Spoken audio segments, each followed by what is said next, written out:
Hello প্রিয় বন্ধুরা, তোমরা সবাই কেমন আছো? আশা করি তোমরা সবাই ভালো আছো, আমিও ভালো আছি। তো আজকে যে গল্পটি তোমাদেরকে শোনাবো সে গল্পটি খুবই মজার একটি গল্প হতে চলেছে। তো চলো শুরু করা যাক।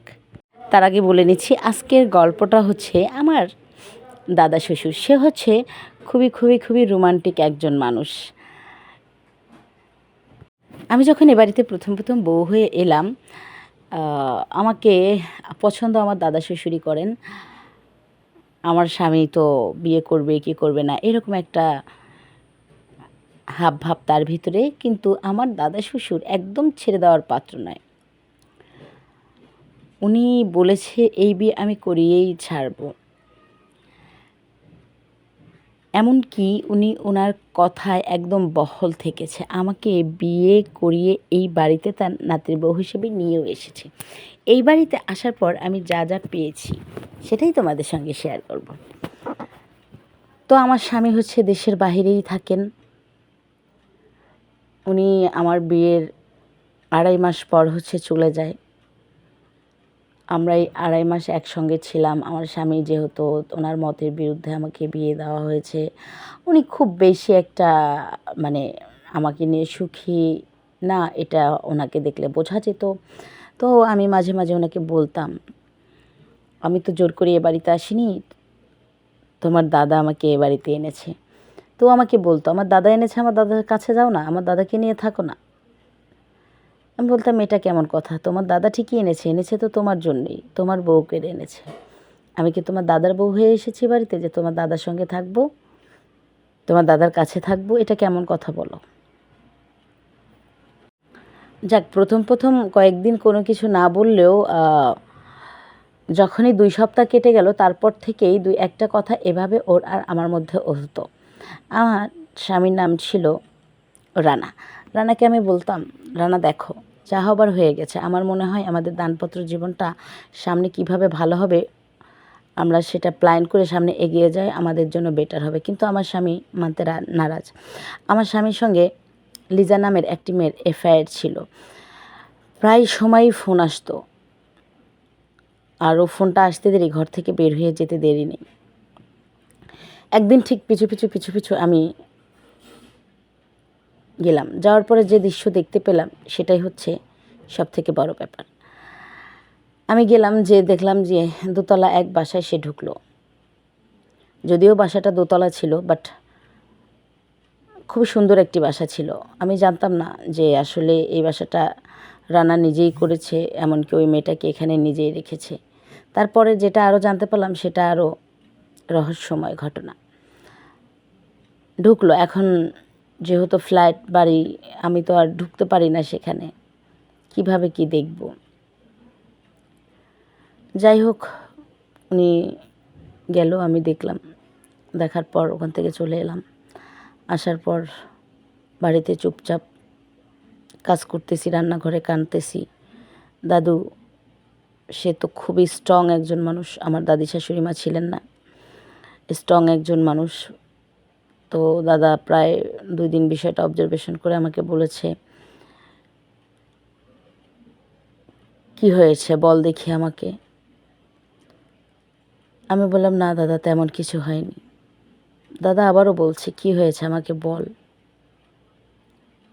তখন আমি দাদাকে বললাম, দাদা, রানার সাথে হয়তো বা আমার সংসারটা আর হবেই না। তুমি খামাখা এই যুগের ছেলে কেন যে আমাদের বিয়েটা ওর ইচ্ছের বিরুদ্ধে দিলে? দাদা আমাকে উত্তরে বলল, তোর মতো মেয়ে বা কোথায় পাওয়া যাবে বল? ও তো স্বর্ণ রেখে কয়লার পিছে ঘুরছে। আমি বললাম, কয়লার পিছে ঘুরছে মানে? তার মানে কি তুমিও জানো? দাদা বলল, জানি তো সবই, তোর মুখ থেকে শুনতে চাচ্ছিলাম, কিন্তু আসলে তুই অনেক ভালো রে। চিন্তা করিস না, এই বিষয় আশয় সহায় সম্পত্তি সব কিছুই আমার। আর আমার একটু বয়স হয়ে গেলেও কী হচ্ছে, আমি ভিতর থেকে মারাত্মক স্ট্রং। তোকে কোনো কিছুর অভাব বুঝতেই দিব না। কোনো কিছুর অভাব নেই এই বাড়িতে তোর। আমি বললাম, দাদা, সে তো আমাদের বাড়িতেও ছিল, কোনো কিছুর অভাব না থাকলেও ভাত কাপড় ডাল ভাত খেয়ে তো কাটাতেই পারতাম। কিন্তু একটা মেয়েকে এই জন্য বিয়ে হয় বলো? তার স্বামী তাকে সম্মান করবে, ইজ্জত করবে, রেসপেক্ট করবে, ভালোবাসবে, এটাই তো স্বাভাবিক। দাদা বলল, সবই জানি, আমি যেহেতু এনেছি আমার জন্যই তো লাইফটা এরকম হয়ে গেছে, তো দায়ভার তো এবার আমাকেই নিতে হচ্ছে। দাদার কথাটা না আমি বুঝতে পারলাম না। আমি বললাম, কী বলো দাদা, তুমি তো আমার ভালোর জন্যই করেছিলে, কিন্তু কে জানতো এরকম হয়ে যাবে। ছাড়ো, আমার কিসমতে যা ছিল হয়ে গেছে। এই কথা বলে আমি গোসলখানায় ঢুকে গেলাম। সব কাজগুলো শেষ করে গোসল করে বের হলাম। গোসল করে বের হয়ে আমি টাওয়াল পেঁচানো ছিলাম, মাথার চুলগুলো খুব ধীরে ধীরে ধীরে ধীরে ধীরে মুছলাম। আমার বেডরুমে আমি কে আসবে এখানে। মুছতেই দেখলাম দাদা চলে এলো ভিতরে। দাদাকে দেখে লজ্জা পেয়ে গেলাম। এই অবস্থায়, বিবস্ত্র অবস্থা, শুধু একটা টাওয়াল পেঁচিয়ে আসি, গোসল করে বের হয়েছি। দাদা হাত থেকে টাওয়ালটা সরিয়ে বলল, চুল থেকে এক ফোঁটা পানি পড়ছে, খুবই ভালো লাগছে দেখতে তোকে, মুছিস না, ছেড়ে দে। আমি লজ্জায় আতঙ্কে ভয়ে বললাম, দাদা এটা কি? তাছাড়া তুমি আমার রুমে প্লিজ, তুমি বসো, আমি না হয় অন্য রুমে চলে যাই। দাদা বলল, না, ইচ্ছে করে এসেছি, আমার জন্য তোর অনেক কষ্ট হয়ে গেছে, তাই তোর কষ্ট নিবারণ করব বলে এসেছি। এই কথা বলেই আমার গা থেকে টাওয়ালটা টান দিয়ে আমাকে পুরো জন্মদিনের পোশাকে ঢেকে দিল। আমি লজ্জায় দুটো হাত দিয়ে নিজেকে একটু আড়াল করার চেষ্টা করলাম, কিন্তু আসলে কি তা হয়? হয় না। এমন সময় দাদা হাতটা ধরে তার কাছে আমাকে টেনে নিল, নিয়ে জড়িয়ে ধরল, ধরে বলতেছে, আর কোনো বাধা নয়, যা কিছু থেকে বঞ্চিত হয়েছিস তার থেকে 1000 গুণ দেব তোকে। উন্মুক্ত যখন হয়ে গেছি তখন খোলাসা করে দাদাকে বললাম, তোমার আছে কি, তুমি দেবে কি? এমনি তো তুমি একজন বয়স্ক মানুষ, সেরকম তোমার মধ্যে কিছু নেই, কোনো রোমান্স, কী দিবে বলো? বলল, তাই? তাহলে আয়, প্রমাণ তো এবার দিতেই হয়। এই কথা বলে আমাকে দাঁড়ানো অবস্থায় ওয়ালের সঙ্গে ঠেকিয়ে নিল, হাত দুটো উপরে দিয়ে ইচ্ছা মতো কিসমিস খেতে থাকলো। কিসমিস খেতে খেতেই পুরো বডিতে মনে হচ্ছিল যে সে কত বৎসরের ক্ষুধার্ত একজন মানুষ। খুবই খুবই তার ঠোঁটটা দিয়ে পুরো শরীরটাকে ম্যাসাজ করলো। আমি পাগল হয়ে গেলাম। পাগল হয়ে যে নিজেকে আরও উন্মুক্ত করে দিলাম। তারপর চলে গেল ভিটায়।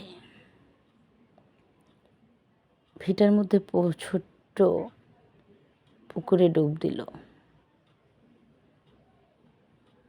তারপরে পুকুরের পানি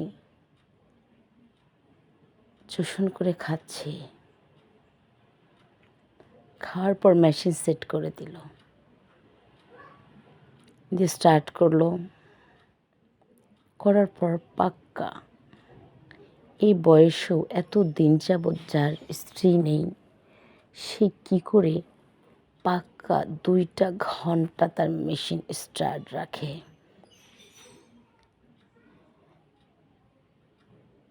তারপর একসঙ্গে আমরা ছেড়ে দিই।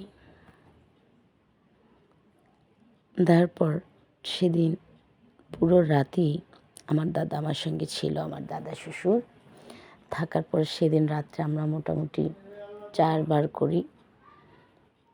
করার পর অনেক অনেক মজা পেয়েছিলাম, অনেক আনন্দ হচ্ছিল। তো যাক, আমার স্বামী আমাকে পাত্তা দিচ্ছিল না, এইভাবেই সব কিছু চলতেছিল।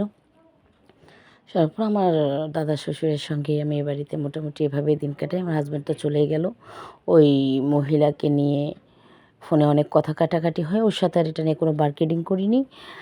মোটামুটি আমার দাদার সঙ্গে আমি এ বাড়িতে অনেক অনেক ভালো আছি। আর আমরা প্রতি রাতই হচ্ছে এরকম মজা করি। রাত আর দিন নেই, ইচ্ছা করলেই করি। কিন্তু সবথেকে মজার ব্যাপার হচ্ছে আমার দাদা শ্বশুর এত সুন্দর মাসাজ করতে পারে, এত সুন্দর করে করতে পারে, এটা সত্যিই খুবই, খুবই মজার একটি ঘটনা। সবার দ্বারাই হয় না, কারণ তার বয়সটা অনেক, অনেক বেশি। তো এভাবেই চলতেছে সব কিছু। তো গল্পটা তোমাদেরকে কেমন লাগলো অবশ্যই জানাবে। আজকে এই পর্যন্তই। Bye bye and take care.